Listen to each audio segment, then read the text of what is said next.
Welcome to our series on instructional design concepts.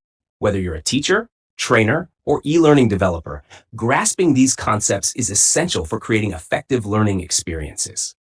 In this series, we'll delve into key instructional design concepts that will empower you to design engaging and impactful educational materials. From learning objectives to assessment techniques, each video will break down important ideas into easy-to-understand segments. Here's what you can look forward to in the upcoming videos. We'll begin with learning objectives, guiding you on how to craft clear goals for your learners. Next, we'll explore needs assessments, demonstrating how to tailor your instruction to meet learner needs.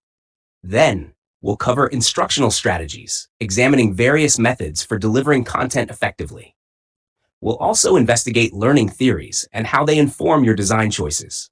Plus, we'll discuss assessment and evaluation to ensure your learners are on track.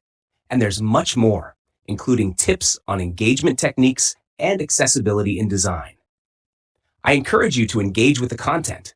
Share your thoughts and experiences in the comments. What challenges do you face in instructional design?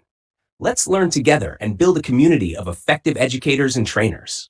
So, are you ready to enhance your instructional design skills? Subscribe. Hit the notification bell